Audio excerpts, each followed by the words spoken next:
joining us now from MLB Network, from Fox Sports.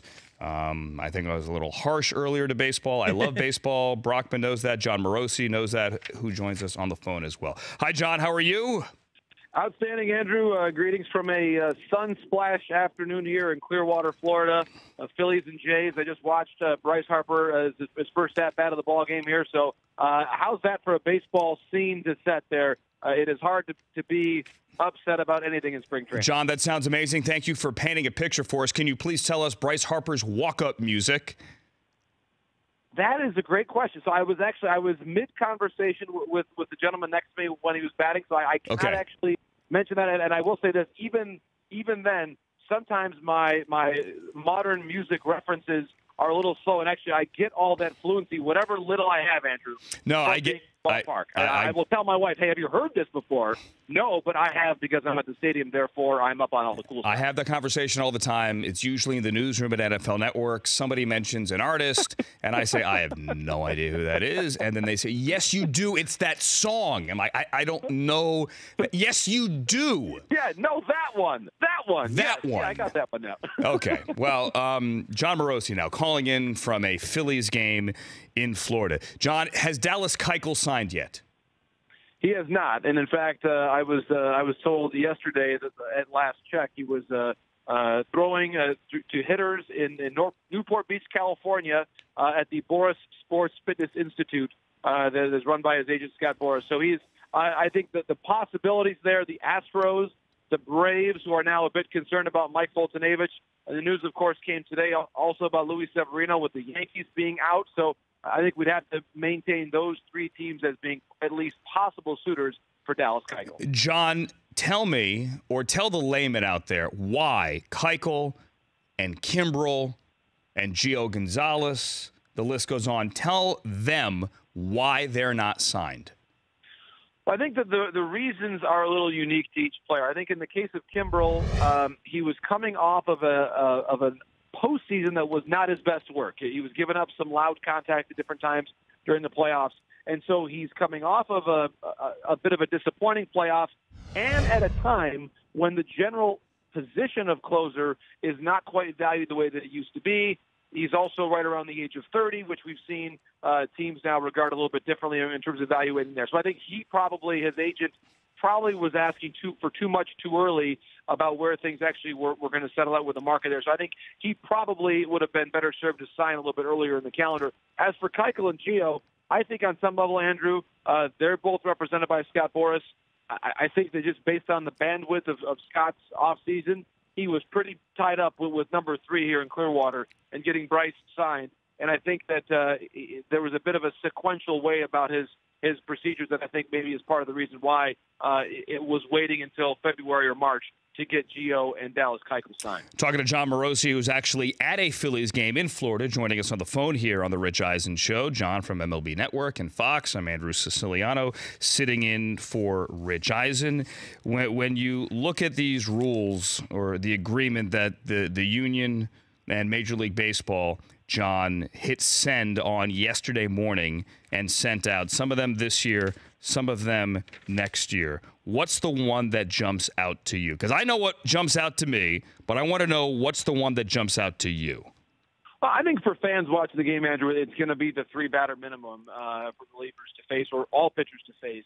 And it's important to point out, too, that one of the unique aspects of that rule is it's either 3 batters or the end of the half inning. So you can still play the matchup game if you're confident in that pitcher's ability to get the last out of the inning and then be replaced during the inning break. So that's one key part of the deal. I think a couple things. Number one, it's important to me that MLB and the union are working meaningfully on changes that they hope and believe could result in a quicker pace to the game and a better flow to the game, which I think we all around baseball want to see.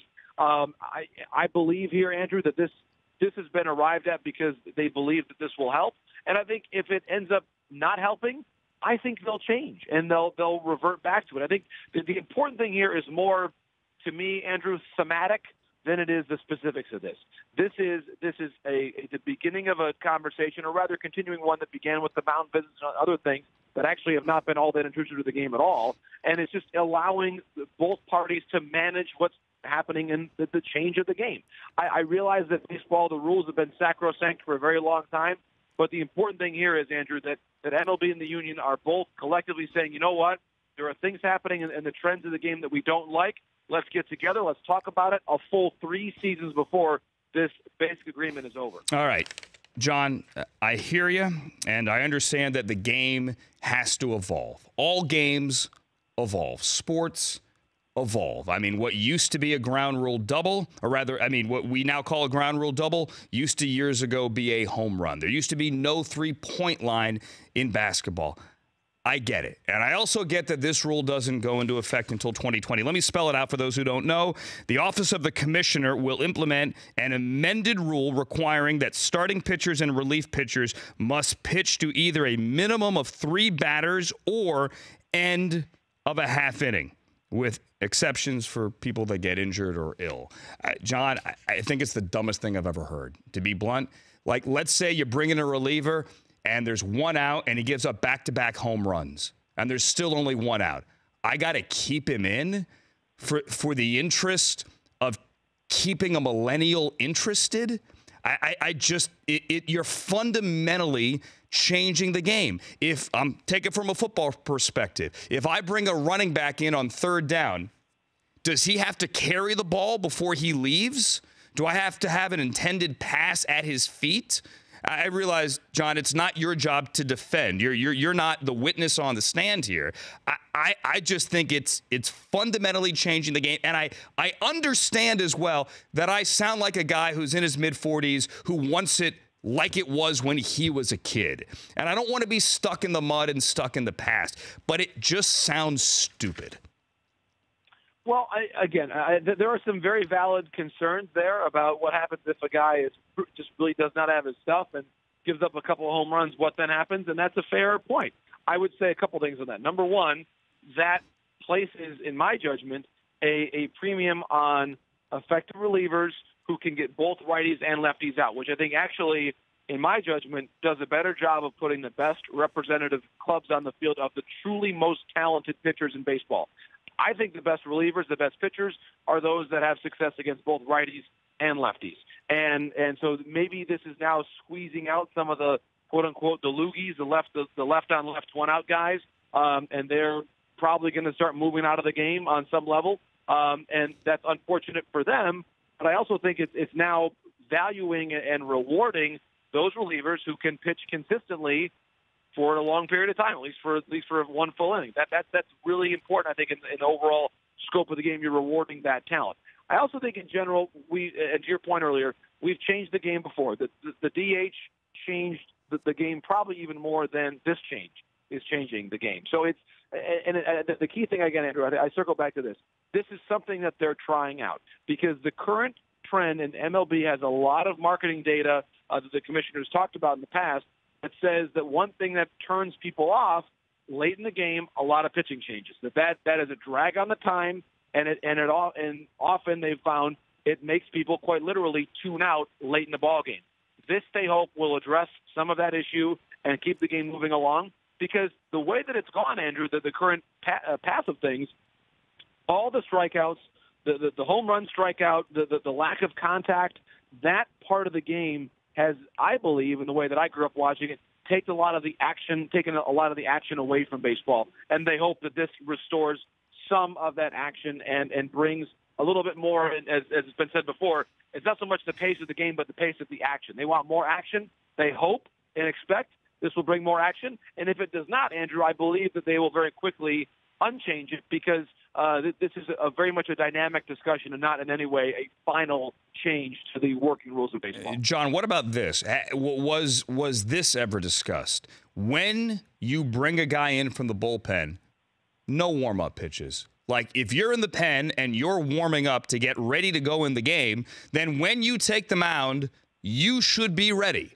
Because that's a way, and that's a fundamental change as well, but that is a way to potentially speed things up. Did that ever get on the table? Not to my knowledge, and it's a fair point, though, because in general, we in the game, we have seen the diminishment in the amount of warm-up time. That there's now been a little stricter guidelines on how much time a pitcher has to get warmed up. So they've actually done a pretty good job of compressing that time in general. But I think to go totally without a warm-up, I think would kind of get into the realm of, are you risking pitcher injury, pitchers that for their whole lives have been conditioned to have a bit of a warm-up time before they begin an inning. So I think for that, they would probably say it would probably have a negative impact on overall pitcher health and performance, frankly, to not have warm-ups on the field. All right, John Morosi, speaking strictly as a fan of the Cleveland Indians now, have we passed the point where Kluber or Bauer is going to be traded, or should I call you back at the end of July? Yeah. I would say for now, Andrew, you are safe. Okay. Safe to assume that they're going to be on your opening day roster. I think even when they reported for spring training, that possibility was to me swept away. But I would say this: while you do not have to worry about that, I think you do have to worry about the Minnesota Twins.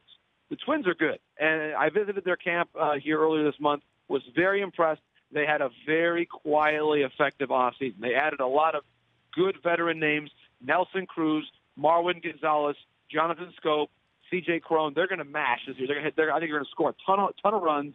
I think it's going to be a great matchup to watch that offense go up against the Cleveland pitching staff. I'm picking the Twins this year, Andrew, in the Central. Maybe it's just a bit of a contrarian pick, but I like what they're doing right now. So I would say Bauer and Kluber are on your team, but I'm not sure that your team is going to win the division right now in the AL Central this year. All right, one more self-serving question. Come 2022, how big is Francisco Lindor's contract? Oh, massive. I mean, you can make the argument that based on pure value, that he is a more valuable player than Bryce Harper.